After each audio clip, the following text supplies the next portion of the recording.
AITA for not wanting to forgive my parents who used to be amazing because of one mistake they made in the past. I'm 21 now, but this story starts a few years back. Growing up, I thought my parents were perfect. They were supportive, attentive, and I honestly felt like I had one of those picture-perfect families. My parents were there for me and my two siblings, attending every school event, helping with homework, and even joining in on silly traditions like family pizza night. They were always reliable, the kind of parents you could call on for anything. Except for one rule they kept firm: no phone calls after 10 p.m. From as far back as I can remember, every night at 10 p.m. sharp, both of their phones would go on, do not disturb. They said it was their time to unwind, to escape the demands of work and parenting for a few hours. They were clear with us about it too. If it's an emergency, they'd say, call again in the morning. If we get a call in the middle of the night, we won't be answering. Even though I was young, I respected their boundaries. They were so consistent and caring in every other way that this one boundary seemed reasonable. I just didn't realize how it would come back to hurt me. When I turned 18, I took a job as a server at a local restaurant. It wasn't glamorous, but I was excited to make my own money. The only downside was the late hours. Some shifts had me working until midnight or later. My parents were supportive of the job, but didn't offer any adjustments to their no-calls rule. I'd bring it up once or twice, saying, hey, what if something happens? What if I need you? They'd gently remind me that I was an adult now, and with their full-time jobs, they value their sleep. Again, I just let it slide. I thought, okay, maybe I won't need them at all. Until that one night. It was a Tuesday, a cold, rainy one in October. I was wrapping up a shift, exhausted but excited to finally be heading home. As I drove, the rain started coming down harder, turning the road slick. I don't remember exactly what happened next, but I know I hit a patch of water and lost control of my car. The next thing I remember was the world spinning around me, glass shattering, my head slamming into something hard. And then, darkness. I woke up in a daze, my whole body screaming in pain. My leg was twisted at an unnatural angle, and blood was trickling down my face. I was disoriented, panicked, and all I could think was I need my parents. With trembling hands, I grabbed my phone and dialed my mom. Straight to voicemail. My dad's number? Same thing.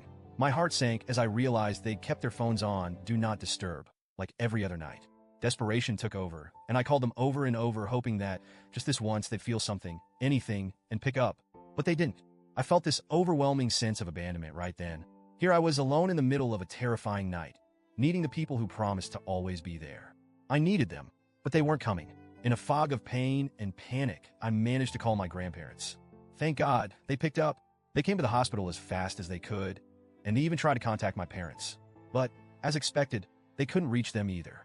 By the time my parents finally saw the calls, I was already out of surgery. They arrived at the hospital around 7 a.m., visibly shaken and devastated by what had happened. But, to me, it felt like they were too late. They hadn't been there when I needed them most. The aftermath of that night wasn't just physical. It changed me on a fundamental level. I didn't just suffer injuries. I was left with a permanent disability that affects me daily. I spent weeks in the hospital, and my grandparents were by my side every step of the way. My parents apologized, but I couldn't get over the feeling of betrayal. I knew they hadn't intended to abandon me, but the outcome felt the same. Even when I went home, my relationship with my parents was strained. I could barely look at them without feeling resentment. They tried to make amends by offering to drive me to physical therapy and doctor's appointments, but I refused their help. I leaned on my grandparents instead, who continued to be there for me. My parents didn't understand why I wouldn't let them help, but I couldn't bring myself to let them in again. They promised to change their behavior, and to their credit, they did. My siblings have told me that since that night, my parents keep their phones on at all hours, ready to answer any call, anytime. But for me, it's too little, too late. They only changed after it was me who had to suffer because of their stubborn rule. Over time, I grew more independent. I found a job that accommodated my needs, saved up, and finally moved out.